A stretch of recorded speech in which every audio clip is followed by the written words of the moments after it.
الرحيم الرجال قوامون على النساء بما فضل الله بعضهم على بعض وبما أنفقوا من أموالهم فالصالحات قانتات حافظات للغيب بما حفظ الله. بس أعوذ بالله من الشيطان الرجيم. الرجال قوامون على النساء بما فضل الله بعضهم على بعض وبما أنفقوا من أموالهم. الرجال قوامون على النساء، رجل کی جمع رجال، قوام اور قیم اور قیام دونوں کا مفہوم ایک ہی ہے. جو ذمہ دار ہوتے ہیں، حاکم ہوتے ہیں، منتظم ہوتے ہیں، ان کو کہتے ہیں، اس کی جمع قوامون. کیا ہے؟ چاہے قیمون کہو، چاہے قوامون کہو، چاہے قیامون کہو، اس کی جمع کیا ہے؟ قوامون. جس کے معنی نگراں. کیا ہے؟ نگراں، حاکم، سمجھے؟ منتظم. کیا ہے؟ منتظم. تو اللہ فرماتے ہیں الرجال قوامون علی النساء، مرد لوگ عورتوں پر حاکم ہیں، مرد لوگ عورتوں پر نگراں ہیں. بما فضل اللہ بعضهم علی بعض، مردوں کو اللہ نے عورتوں پر حکیم بنایا ہے. کس وجہ سے؟ فرماتے ہیں اس میں ایک وجہ یہ ہے بما فضل اللہ بعضهم علی بعض، اس وجہ سے کہ اللہ نے ان کو یعنی آدم کے اولاد کو بعض پر فوقیت دی ہے. بعض کو بعض پر، کسی کو کسی پر فوقیت اور فضیلت اللہ نے خود دی ہے. تو اللہ کا یہ دیا ہوا ہے، کسی کا اس میں کوئی دخل نہیں ہے. کسی کو مرد بنایا، کسی کو عورت بنایا، مردوں کو عورتوں کا حکیم اور ذمہ دار بنایا، یہ اللہ کا ہے، اللہ کا فیصلہ ہے. اللہ نے ایسا کیا ہے، اس میں کسی کا کوئی دخل نہیں. ایک تو یہ دو علت بیان فرمایا کہ مردوں کو اللہ نے عورتوں پر حکیم بنایا اس وجہ سے کہ اللہ نے بعض کو بعض پر فوقیت دی، یعنی مردوں کو عورتوں پر فوقیت دی.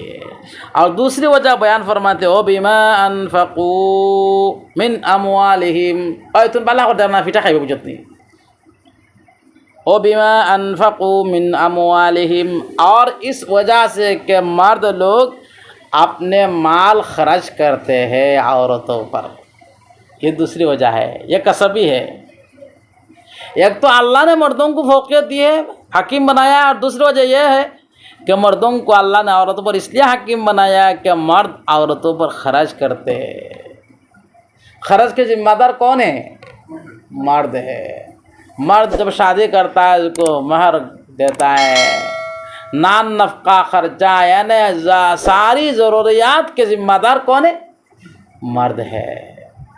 تو جو خرچ کر رہا ہے اس کو، جو اپنے پیسہ خرچ کر رہا ہے، پسینہ کی کمائی تم پر خرچ کر رہا ہے، ہاڑ پسینہ کی کمائی، وہ حکیم ہو گیا، تم بیٹھے بیٹھے گھر میں حاکم ہو جاؤ گے. جی تو عورتوں کے اوپر کون خرچ کرتے؟ مرد خرچ کرتے ہیں. جب تک وہ عورت باپ کے گھر میں ہے تو باپ پرورش کرتا ہے. باپ جب شادی دے دیتا ہے تو جس کے ساتھ شادی کروا دیا یعنی جو مرد اس کا شوہر ہے، وہ اس کا ذمہ دار ہے. سمجھے نہیں سمجھے؟ لیکن آج کل نظام اور بدل گیا ہے لوگوں کا. لوگوں نے الٹا معاملہ کر دیا. ہر وقت چاہتے ہیں مرد لوگ کیا کہ نوکری والی عورت آ جائے تو میں گھر میں بیٹھا بیٹھا کھاؤں گا. اور لڑکی کیا ہے، بیوی نوکری کرے گی، پیسہ روزی کرے گی. پتہ نہیں ہوتا ہے.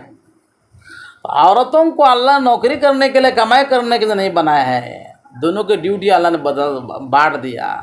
مردوں کو باہر کے ذمہ داری، روزی روٹی کے انتظام کے لیے مردوں کو بنایا ہے، باہر کے کام کے لیے. عورتوں کو گھر کے انتظام کے لیے، گھر کے اندر کی کیا ہے تمام انتظام کے لیے، بچوں کی پرورش کے لیے، گھر کے دیکھ بھال کے لیے، گھر کے کام کاج کے لیے عورتوں کو پیدا کیا ہے، سمجھے؟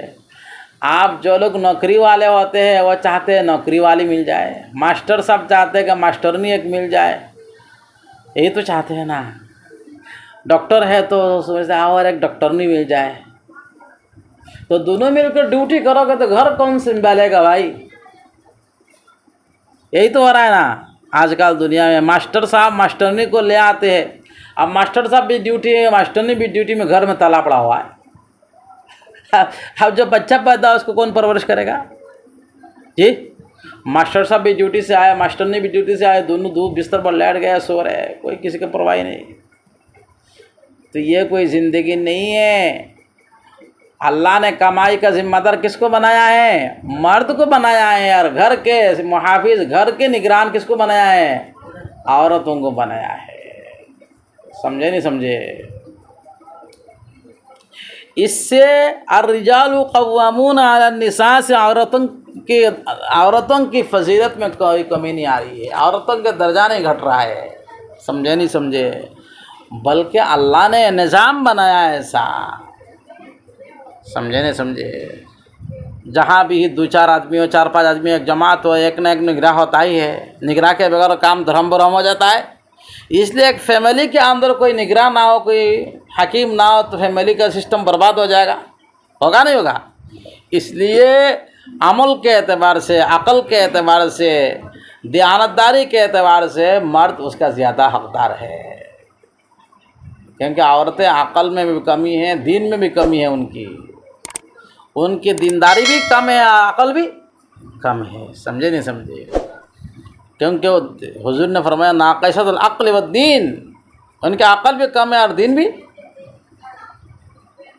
تو صحابہ نے پوچھا کہ عقل کیسے کم ہے؟ کہ حضور نے فرمایا کیا ایک دو عورت کی گواہی ایک مرد کی گواہی کے قائم مقام نہیں ہے، دو عورت مل کر ایک مرد کے برابر ہوتا ہے، دو عورتوں کی گواہی ایک مرد کے گواہی کے برابر ہے۔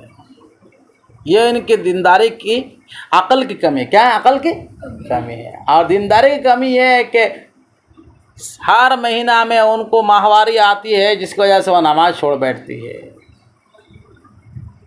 روزہ کے مہینہ میں ماہوار آتی ہے تو روزہ چھوڑ بیٹھتی ہے۔ یہ کیا ہے؟ ان کے دین کی کمی ہے، سمجھے نہیں سمجھے؟ لیکن مردوں کو ایسا نہیں بنایا ہے، سمجھے نہیں سمجھے؟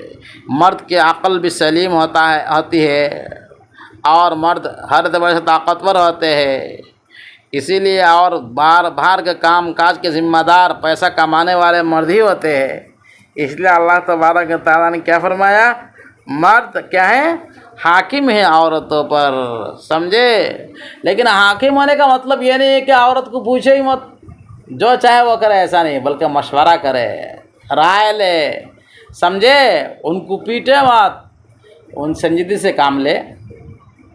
الرجال قوامون علی النساء بما فضل اللہ بعضهم علی بعض، مرد حاکم ہے عورتوں پر اس وجہ سے کہ اللہ نے بعض کو بعض پر فوقیت دی، اور اس وجہ سے کہ مرد لوگ، تم کتاب دیکھو بھائی، مرد خرچ کرتے ہیں اپنے مال کو، خرچ کرتے ہیں، کون خرچ کرتا ہے؟ مرد خرچ کرتے ہیں یا عورت خرچ کرتی ہے؟ لیکن آج کل نظام الٹا ہو رہا ہے، خیر نوکری والے تلاش کرتے ہیں، جو نوکری کرتے ہیں، جو مرد وہ نوکری والیوں کو تلاش کرتی ہے، حالانکہ ان کو چاہیے تھا غریب لوگوں کو تلاش کرے، غریب لڑکیوں کو، لیکن معاملہ الٹا ہوتا ہے۔ اگر ماسٹر جی ہے تو ماسٹرنی کو چاہے گا اپنے گھر بسانے کے لیے، ڈاکٹر ہے تو ڈاکٹرنی کو چاہتا ہے۔ یہ نظام خداوندی کا بالکل الٹا معاملہ ہے۔ اللہ کا منشا کیا ہے کہ عورتیں آ کر گھر کو آباد رکھے، اپنے بچوں کی تربیت کرے، گھر کی نگرانی کرے، دیکھ بھال کرے۔ اگر عورت چلے جائے گی کمانے کے لیے تو گھر کا نظام ٹھیک رہے گا؟ ٹھیک نہیں رہے گا۔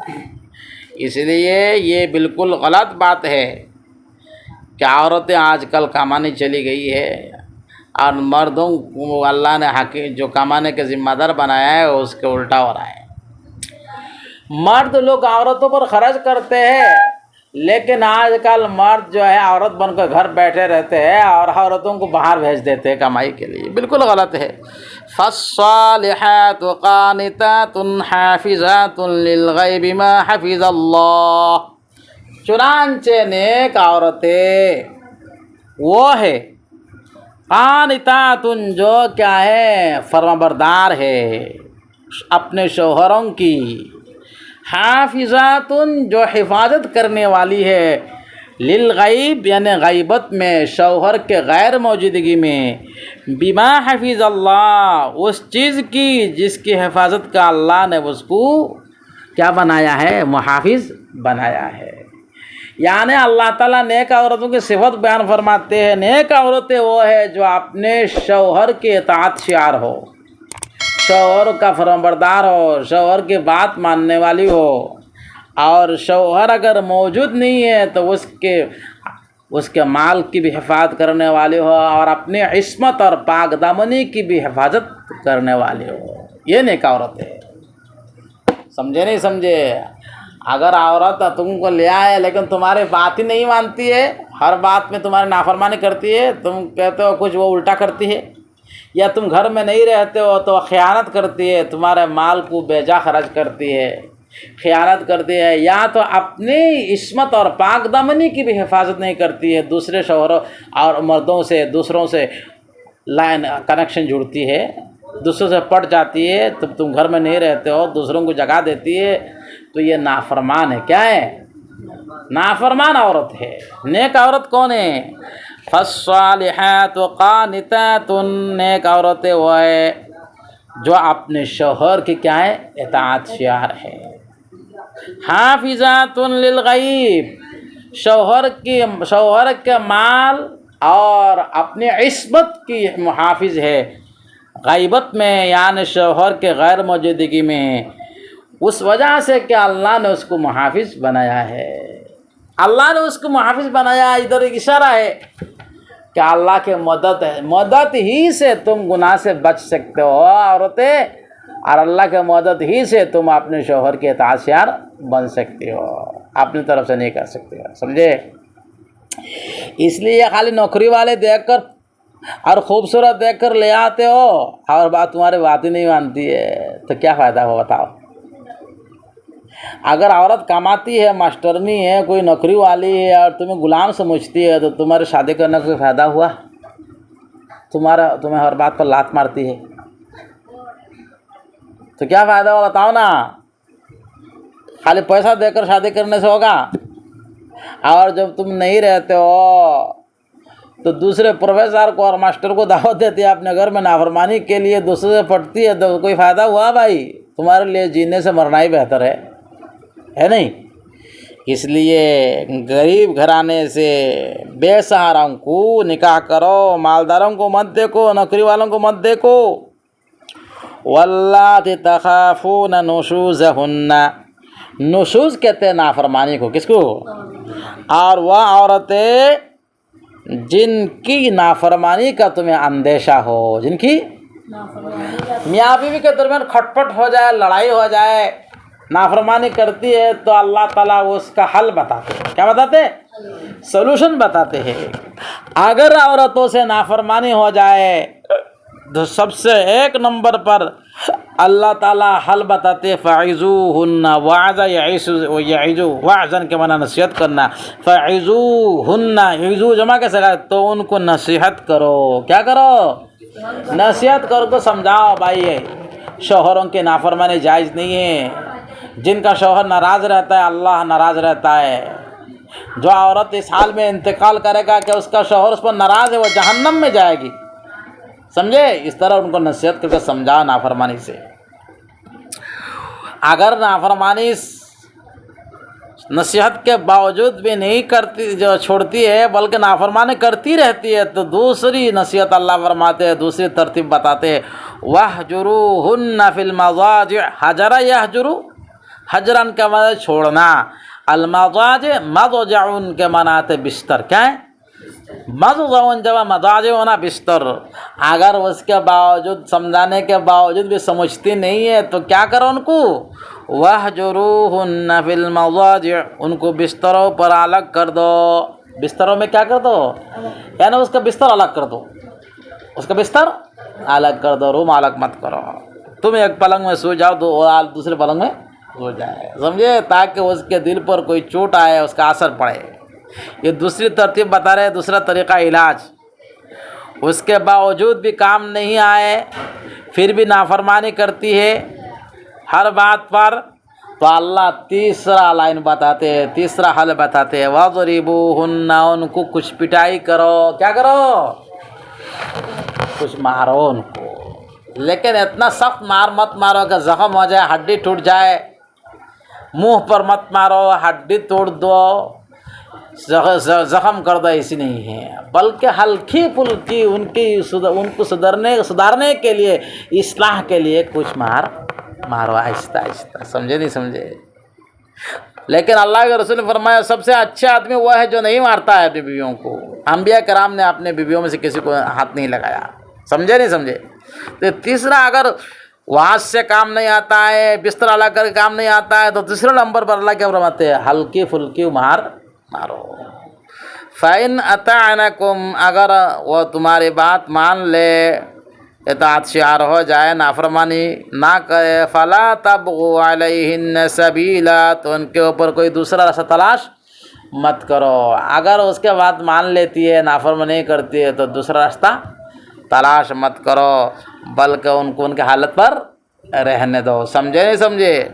ان اللہ کان علیٰ کبیرا، بے شک اللہ تعالیٰ بلند ہے، بڑا ہے. صدق اللہ العظیم.